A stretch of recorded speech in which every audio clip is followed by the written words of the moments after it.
Today, I'm going to teach you how to play In the Midnight Hour by Wilson Pickett. This is a classic song that came out on Stax Records in 1965 and came back into the public eye again, courtesy of that fabulous 90s movie, The Commitments, where the Irish kids all join and create an R&B band. This is such a soul classic and is also really great if you're just getting your sea legs under you to accompany yourself on the piano. If this sounds like something that you want to do, stick around.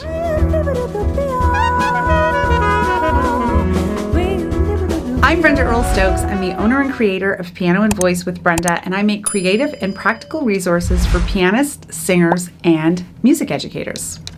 Learning to sing and play piano at the same time doesn't have to be hard. In fact, I've spent over 20 years teaching hundreds of singers worldwide how to accompany themselves on piano. And I even have several best-selling courses called Piano Skills for Singers that teach exactly these skills. And so this video tutorial kind of goes along with my whole teaching philosophy, which is to keep it relatively simple to get started, and then you can level up as you go. Let's get started. Now, our first step is going to be, we're going to take a minute to just learn the chords in the song. And great news alert, there are 4. So it's the kind of song we like. So we're going to start with an E chord, and then we're going to go to A. And that's the bulk of this song. I'm gonna wait till the midnight hour. 2, 3, 4, when love come tumbling down. I'm gonna wait till the midnight hour. It's E to A, back and forth, when there's no one else around. Good. Now we're gonna go to the 5 chord. This is the B chord. Take you, girl, and hold you, and do all the things I told you in the midnight hour. And that's it. Okay? Those are all of the chords. So we can take a moment and we're in the key of E, and then we're going to go to the key of A, and then back to E, and then back to A, and it's zip zap and the whole wazoo. And then we're going to go to B, the B triad, and then to A, and then B, and then to A. Okay? Now that's it. That's all she wrote. Let's take a moment and learn the intro, because again, this is something that's pretty iconic. You're going to go from D to B, and then A. Oh, there's a 5th chord. It's a G chord. All right, so let me show you again. It goes from D to B, A to G. And the rhythm is like this. 1, 2, 3, and 4, and 1, 2, 3, 4. 1, 2, 3, and 4, and 1, 2, 3, 4. And then we're going to go till the... Then there's 2 bars of intro here, and then you're going to go, I'm gonna wait till the midnight hour. Exactly. So we've done that much already. Now, before we go into anything else, we need to play the iconic bass line, and it is so terrific. It is such a great bass line that it's worth taking some time to learn it. And so the left hand very easily goes... All you're doing is you're outlining the triad. E, triad, A, triad, E, triad, A, triad, back and forth. Great. And then when we get to the B chord, you're going to do it twice, B. Then you're going to do the A twice, B, and A. All right? So this is super easy, and actually a great workout if you're kind of working on your left hand a little bit. All right, so now what's the right hand going to do, you ask? Your right hand is going to play on beats 2 and 4, and this is what we call the backbeat. And you can go 2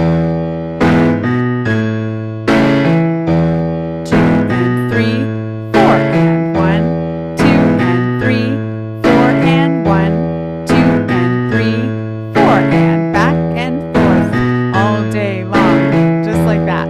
And then when we get to the B chord, we're going to go 1, 2, 3, 4, 1, 2, 3, 4, 1, 2, 3, 4, great one that you can practice away from the piano. So you could even just go on any soft surface, da, da, da, da, da, da, da, da. You see how I'm just playing it that way? And I talk about this all the time, that this is a great thing to practice while you're on the subway. If you live in New York City or Toronto or someplace with a subway, or if you're waiting in line at the bank, you can be doing this. Nobody has to know that that's what you're doing. You're on a very boring Zoom call and it's not your turn to present or talk yet. You can be doing this on your desk in front of you. It's a great way to practice on the TV in between commercial breaks too. So what we're going to do now is we're going to invert the chords, because you can see the hand is moving around a lot. So what I'm going to do is I'm going to choose to go to E in first inversion, and then I'm going to play A in root position. And so you can see that my hand doesn't have to move very much. So the top note is going to stay the same, 1, 2, 5 for the E major chord in first inversion, and then A in root position. So you're going to go 1, 2, 3. Easy that is. Then when I get to where it's B, I just have to go their next door neighbors. And then to A.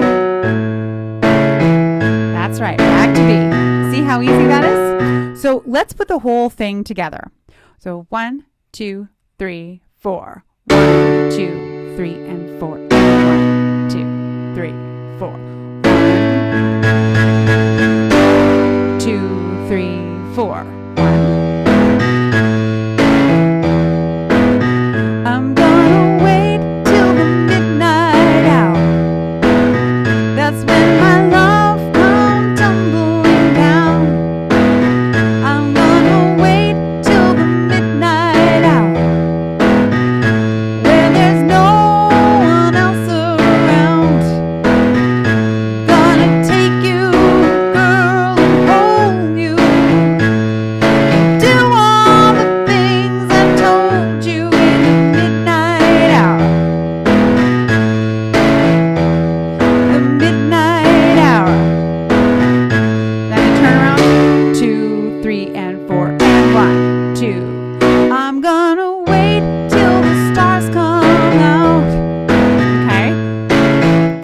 Song. That's the whole stinking wazoo from start to finish.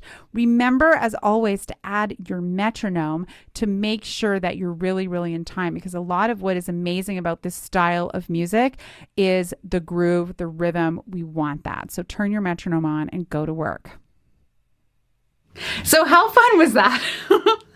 Remember that there are only 3 steps to creating these great customized arrangements. Once you've found the lyrics and the chords and you've got them on paper or on a digital device in front of you, then all you have to do is take 3 simple steps to make it happen. Step number 1 is you have to learn the chords. So very simply, you can play the chords in root position just as they come, very simply. Or if you have a little bit more of an advanced skill, you can work on deciding which of the chord inversions sound the best to you, which ones you like. You can also incorporate some voice leading if you want, so your hands aren't moving all around the piano.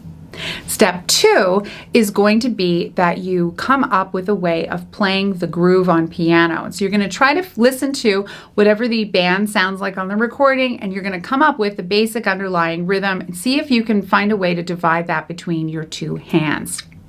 Step 3 is that you're going to listen and transcribe the hook or the bass line or any other elements of the song that distinguish themselves for the song. Maybe it's some kind of a bass line, or it's a guitar part that keeps coming in, or maybe it's a saxophone part, or something on the synthesizer. Some way that you can help the song to sound even more authentically like the recording. I hope this video was helpful for you. If you liked it, make sure you like the video and subscribe to my channel. I create tons and tons of great tutorials like this to help you get to where you want to be in your musical life. Better yet, leave me a comment below and let me know what other songs you'd like for me to cover in this tutorial series. If you want to know more about me or my work, you can check out my website, pianoandvoicewithbrenda.com. There I have just gobs and gobs of great free resources for you to check out. And you'll learn more about my membership called the Versatile Musician, where it is an all-in-one place with hundreds of videos and pages of print material to take you step by step through all kinds of different facets in your musical life. Thank you so much for watching. I'll see you next time.